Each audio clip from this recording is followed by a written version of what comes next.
Hey guys, Ken here from the Retro Toy Escapades channel in Malaysia. Today on the channel, I wanted to take a look at what's been happening with Haslab's latest mega scale Kickstarter project.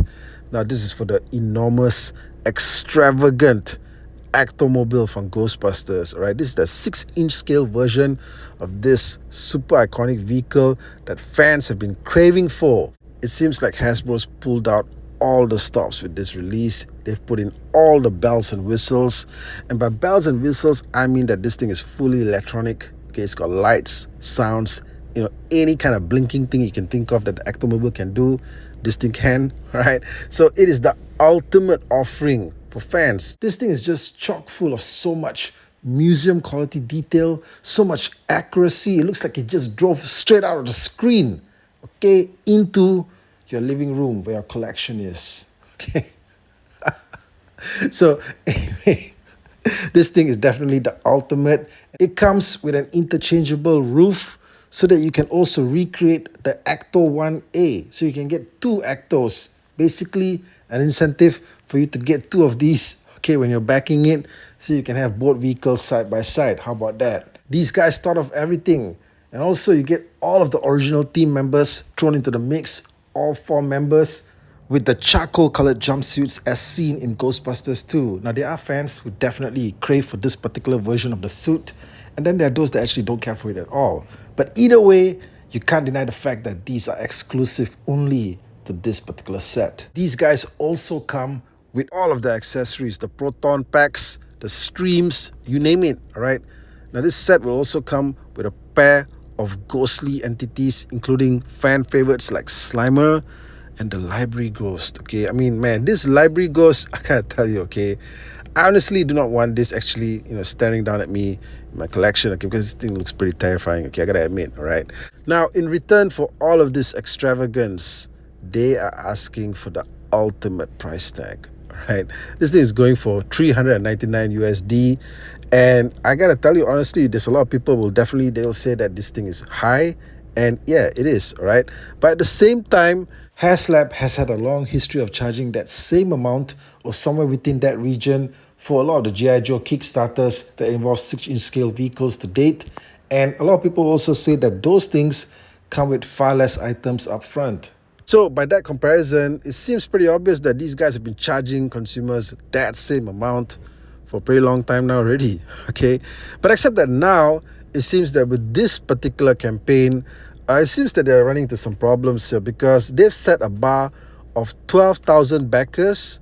In order for this thing to be successfully funded, that target needs to be met, and it's got something like 9 more days left to go, and they've only reached a total backer number of 9,300 people to date. So does it seem to you that they can actually hit this target within the required time frame? Like, get another 2,800 or so people to spend 399 US dollars for this thing within the 9 days that are left? Now, I mean, stranger things have happened, definitely, but I'd have to say that probably no, okay? I mean, probably not at all. Now guys, we've come a long way since the days of the real Ghostbusters cartoon back in the 80s and the toy line from Kenner, which featured the ECTO-1, which for the longest time was the only version of this vehicle in toy form that fans could get their hands on. But since then, the market's been flooded with multiple different versions of the ECTO. However, this new version from Hasbro just beats them all hands down, and they've even offered a slightly less expensive option for fans, one that costs about $325, that doesn't come with the 4 figures, doesn't come with the roof parts to interchange to form the ECTO-1A look, but it does come with everything else. But even with all this, it's still not enough apparently, okay, for fans to be galvanized into making this purchase by the required deadline. I can't help but feel that the required Kickstarter target backer total of 12,000 backers was just a little bit too high. I'm not really sure, but I don't really think that you need 12,000 backers to get this thing successfully funded. You could probably do it for less. Now, I'm just basing this off some of their previous Kickstarter campaigns, such as the Cobra His Tank, which had 8,000 backers, and even the failed Electronic Engine of Vengeance had a minimum target of 9,000 backers. This much higher target for the ECTO-1 could have been spurred on by the success of one of their last Ghostbusters projects, which was the Plasma Series Egon Spengler Proton Pack. That one was also priced at $399, but had a minimum target of only 7,000 backers to go into production. And guess what? The audience just went all in on that one. It achieved over 19,000 backers, and it also hit all of its stretch goals, okay? All of them without even breaking a sweat. Now, that price tag coupled against that amount of backers, man, that proton pack was a blockbuster, multi-million grossing success. Okay, it made more money than some movies did at the cinema. So Hasbro might have just thought that the same crowd was going to turn up for this one. It hasn't. Okay, and maybe, just maybe the audience for Ghostbusters roleplay items and toy collectibles are in fact quite different. What do you guys think? Now, to Hasbro's credit, they have tried to drum up more interest in this product because I think they can see that it's just not going to hit that target. Previously, they had this Louis Tully action figure that featured a dead-on likeness of a young Rick Moranis. Now, this thing was offered as a stretch goal should the minimum backers reach 12,000 in the first 2 weeks. Obviously, that's not happened. Okay, we're almost at the final week of this entire Kickstarter campaign. So sometime around Halloween, they just made the announcement that they would in fact now offer Louis Tully to everyone who backs the campaign. So they just blew off their own stretch goal target, right? In some ways, I guess maybe the audience felt that they were just wimping out. I'm not really sure, but it hasn't in fact spurred on additional sales. And then last week, I just saw this promotional clip that Haslab put together. They got Ernie Hudson himself to show up at their office.